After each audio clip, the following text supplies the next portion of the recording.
Welcome to another segment of Behind the Scenes of the Waltons. Today I'm going to be speaking with actress Susan Krebs, who played Hazel Lamphere in the season 8 episode, The Idol. Besides doing that episode of the Waltons, Susan has quite an extensive resume, which includes episodes of MASH, The Jeffersons, Hill Street Blues, a couple episodes of Mad Men, Numbers, 3 episodes of the soap opera Passions, West Wing, Seventh Heaven, Ally McBeal, ER, Inc., Picket Fences, Full House, Roseanne, Family Matters, Dallas, Doogie Howser, MD, LA Law, Matlock, Murphy Brown, Knots Landing, China Beach, Santa Barbara, and she has also done voiceover work. So needless to say, a very busy actress. Please welcome Susan.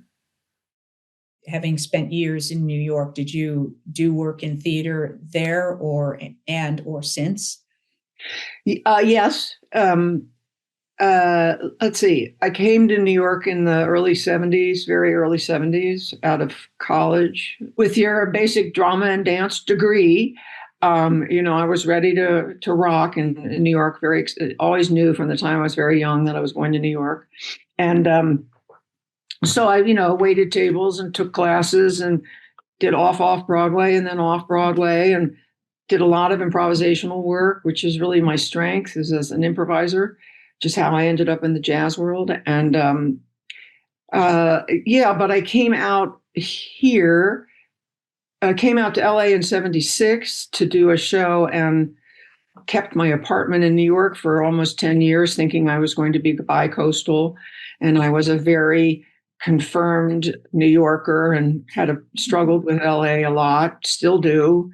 But then again, the gardening thing, when I found out I could garden, I went, oh, okay, I see the trade-off here, and I like being out west. I like the vistas. So I finally let go of my New York apartment and committed myself here. And then I was very, very fortunate, and I had a really good ride as a working actor. And so I did theater here. I did theater at the Mark Tabor Forum. I did my share of theater and also equity waiver theater with more experimental works, avant-garde works. I did a lot of theater as a collective, kind of an avant-garde, long-form improvisational company with just women for about 20 years, which was still my highlight of how I approached the work.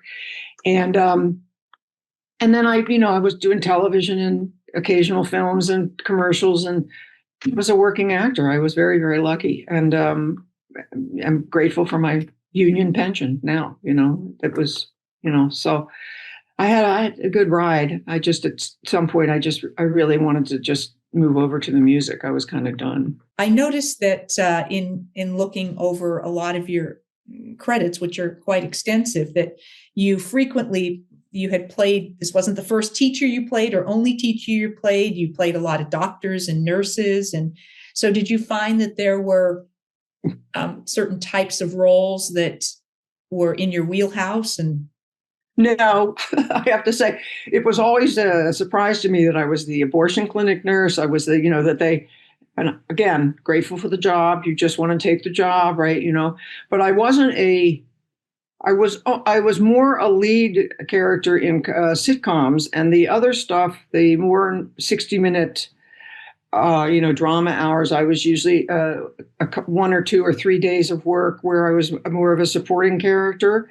And so much of that, there was a lot of hospital shows and, tough. So that those were the parts that were available, were the surgical nurse or the thing, and you just went, okay, thank you. I'll take the job. And, but with sitcoms, there was much more variety of characters that I got to play. And, but the most fun nurse I played was on MASH. And that was a full week, and that was a guest star. And I had so much fun with Loretta Swit, and she thought I was competition. But so that was a nurse gig, but it was a MASH gig. Oh. So it was, one of the highlights to work on that show. That's great. And so besides the MASH, which roles stand out for you or shows that you worked on that? Okay. Well, the last 2 gigs that I did before I left the business was Mad Men. I had a wonderful time on that. Two scenes on that as, no, I can't remember their names, but the head guy. John Hamm? Yeah, John Hamm and the woman that played his wife. I was their interior decorator, and I was a kind of a wacky character. And that was just a wonderful gig. Right towards the end of when I just said that's enough. And then I did a abortion counseling ex-nun character on Showtime show with the kid that's now the lead in The Bear, whose name I can never remember because it's a peculiar name. It's not like, Jack Smith. God. Anyway, but those are the last two gigs I did, and they were real quality gigs. But what had begun to happen after this pretty long arc of working as an actor is, I guess you would call it aging out in a way, but the business changed. I don't know if you know the business. I noticed. It got very corporate, and the beautiful contracts that you and I had, where it was just ABC, NBC, and CBS, right? And the union just really took care of us and knocked out. You could be a working actor. You could be so many actors could raise a family and have a home, right? And as a middle-class life as working actors, not as stars, right? That changed. Mm-hmm. And then what else changed was the work available to anybody over 40 for a woman just got smaller and smaller and less money. They wouldn't pay you what you had. Yeah. How your day rate would go up the more you worked, and you worked for that, whether you were rewarded for that kind of a thing. That stopped altogether. Mm. And that was just kind of rude for me. It was just like, never mind. And meanwhile, I was constantly drawn to music. I was doing music all through my acting career. And it really was my passion, this jazz thing. And I took my SAG after pension at 55, whenever was the earliest I could take it. And then I soon took my Social Security, so I could do the work as an artist that I really wanted to live out my days doing. It was my heart work, Mm-hmm. And the acting work, like for the Waltons and all that. I was a working actor in it. I'm very grateful for all the work I had, but the gigs were few and far between that satisfied my heart's demand. Do you know what I'm saying? Yeah. So, but it's changed now. I mean, young actors, I don't know how they do it. I don't. Once the internet opened up and all the cable shows and all that, and they have to make an enormous amount of money to qualify for healthcare and stuff. It just, we were both very, very lucky because it's a tougher haul now to try to be a working actor in the business, in show business, right? Yeah. So it's allowed me to live kind of a privileged, close to the bone, but a privileged life as an artist to do the work I'm really here to do. It feels like. Yeah. I don't know. It just seemed all justified and right to me that was part of the process that you go through as a young artist, a young actor. Is you wait tables, you do whatever kind of gig you do to support while you're learning, and then you do as much theater, off kind of theater to get experience and all that. And that is the way you have to learn your craft. So those young actors, I'm not sure if they're holding more than one job, to be able to do that. And I'm not sure if the business, because I don't know, I haven't had a contract for so long, but I don't know what they get as a guest star on a 60-minute thing. I don't know if they get the repeat. We had that fabulous thing that the union made was I guest starred on the Waltons, and then when it replayed again, I got the same money, right? You got paid again for the first rerun. You got paid for how you did for the initial gig, which seemed like a miracle to me. It was, but again, it allowed me to make some money as an actor, right? But it was only 3 networks. Mm-hmm. So I'm not sure whether that holds still, or whether it's all gotten watered down in the internet and the cable, where I don't know. I think it does depend on what the contract is and whether it is network or, cable, or same like with the theater, the different tiers of Right. contracts for theater. And I think it kind of works the same way. And Well, and for the irony for me is that some of my strongest work has been non-commercial. And that's okay. I mean, that's okay for me. That's why I'm grateful to show business, because it allowed me to do the more avant-garde, I love working in collectively and collaboratively with a company, an ensemble. So, I can only do that I'm still doing that in the jazz world because the acting business paid my rent, right? Allowed me to then do the work I really wanted to be doing. So, yeah, I got very lucky, because I know people that maybe you do too, along the way, who dropped out because it was such an insecure business. People that wanted to start families and stuff. And I always was fascinated by what they chose. And so many actors I know became therapists, or lawyers, went back to school and became lawyers, and I was fascinated by that, because like I mentioned before, I knew from a very small toddling person, lip syncing to everything I could find and then making up my own, that was my path. I've never questioned this path of being a performing artist. And I'm grateful for that. I'm lucky to have known that so early on and have a direction, to have a calling, right? Yeah.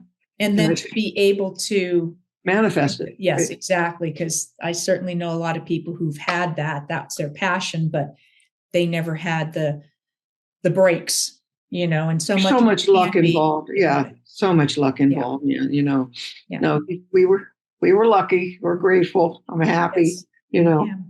I want you to tell me about, because the jazz, the music interests me, because that's always been a passion of mine as well. Really? Oh, you like jazz, or just general music? I don't understand jazz. Like, as a singer, I was trained in musical theater. And at the point I was trained, it was very, you didn't improvise. You just, these are the notes on the page. That's what they want you to sing. So are you still singing? Yes. Yes. Fantastic. Oh, fantastic. Yeah. I mean, the music thing is, again, such a gift to us, especially in the days we're living in, to make music, to sing, to make music, to sing, to make music, is I'm often just thinking about building joyful resilience, and music is one of those ways to do that. And let's just see. As a teenager, 14, 15, when the coffee house circuit was going, I think I'm older than you. So, but the coffee house circuit was going on in New York and Cambridge and LA and San Francisco. And then it would go to smaller towns like Baltimore and all of these different kinds of singers. But so I went to hear a lot of those folk singers and blues singers, sipping my hot cider in a coffee house in Baltimore at 15 and 16. And then I had a summer job in Rehoboth Beach, Delaware, where a lot of us went for the summer, in a retail store. And the owner of the store was a huge jazz fan. And he had me change the records all day long that were playing throughout the store. And it included Ella Fitzgerald and Sarah Vaughan and Billie Holiday and Carmen McRae, none of whom I had ever heard. So for 2.5 months, every day, I was listening to these masters, these jazz masters, and just feeling I was home. I had found a musical home of the kind of work they were doing and what the emotional expression. And this swinging thing, this beat, this joyful beat, and so that's where I got struck by it. And so always coming up as an actor, I was always studying with singing, and moved over to singing with jazz, world-class jazz vocalists to learn the thing, and always doing a little, equity waiver, either New York, but especially when I got to LA, I was always doing little music gigs that I would create for myself in little nightclubs, and then when I hit this kind of wall in the acting business where I was just really wanted to do the music, and I was tired of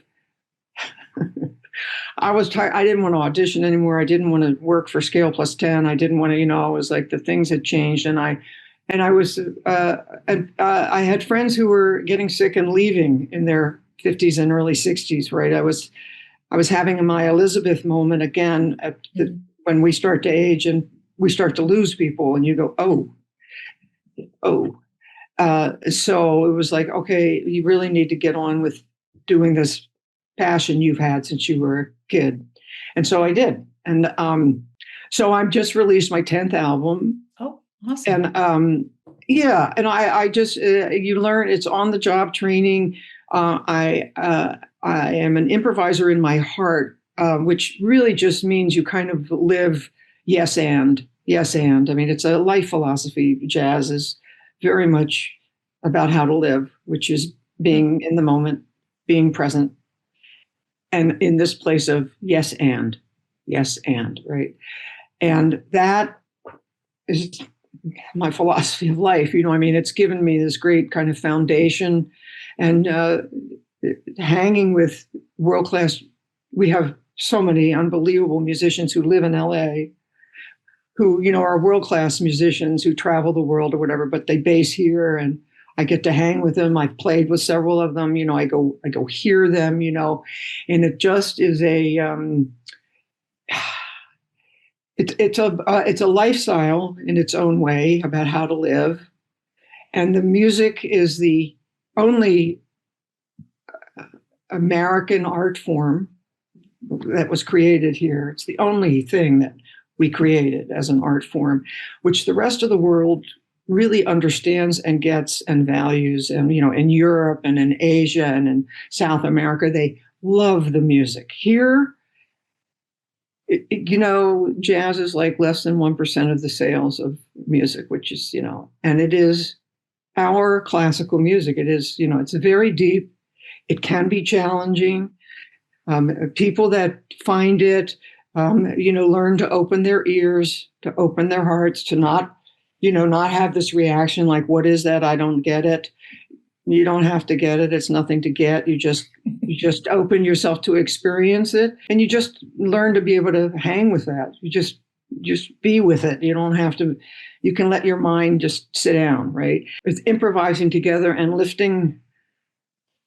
The energy is rising collectively. It's not about one of them. It's about all of them creating in the moment, improvising in the moment, right? Wow. Well, that blows me away. Blows me away.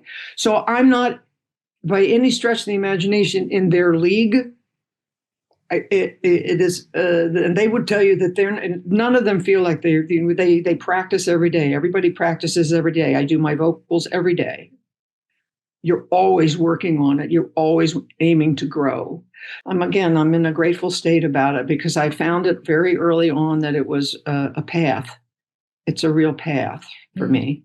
I really try to use a lot of my music, and I have this salon series called Salon on Buffalo that I do here in my home. And we do fundraisers, and we stream it on Facebook, and trying to create a small church, if you will, in this little corner of the valley for people to come in and be lifted by this music, different fabulous artists that come through.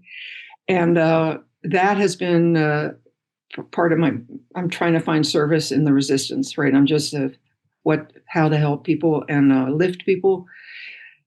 And then the other main project that I have ongoing that looks like it might come back next year is a thing called Jazz Aviary, a celebration of birds and the universal music we share.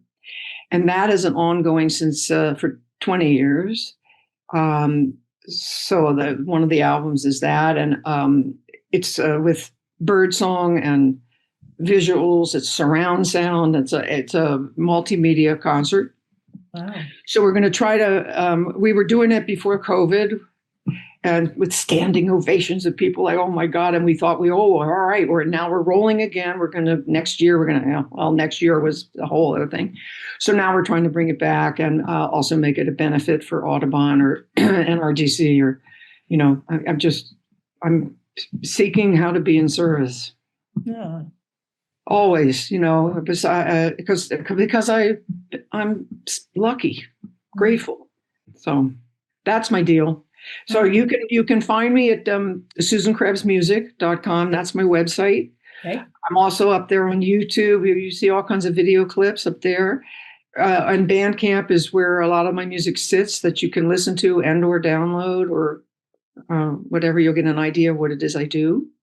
I just don't know what to do with myself. I really want to thank you for agreeing to come and talk with me and all of our wonderful, loyal viewers who were so excited about the idea of us chatting. So is there any final words you'd like to send to them as we sign off? Wow. Hazel here. Well, I'm just tickled that this even came into my mailbox, that there are Walton fans after all these years, and that you particularly enjoyed this episode that I was lucky to be cast in. And I had a very, very wonderful experience and a very growing experience in it. So I'm grateful for that. And thank you for all your kind words about my character and how it resonated with you and reminded you of things. And that's really for any kind of artist, but for an actor to know that you felt me, you felt whatever it was I was my intent to express through this character, this wonderful character with the big life issues for me and Elizabeth. And I'm just very pleased and grateful that you guys enjoyed it and it made a difference. Thank you. That's my job. Wonderful. And it's been so great to get to know you a little bit here. And I've really enjoyed this. And now that we're connected, we can stay connected. We can, Judy. We can. We'll stay in touch because we're performers to the end. Absolutely. We are performers. So I appreciate you a lot. And thank you for asking me. Thanks to all of you guys out there. Be kind and gentle to yourselves and everybody else. We need it more than ever these days. And maybe I'll see you on the screen again sometime. You never know when I will pop up there in rerun. Okay, thank you. Thanks, Judy. See ya. Right. Bye. Bye. I hope you have enjoyed this conclusion of my conversation with Susan, and I will be back with more behind the scenes of the Waltons, more Ask Judy, and more special guests. Thanks for watching.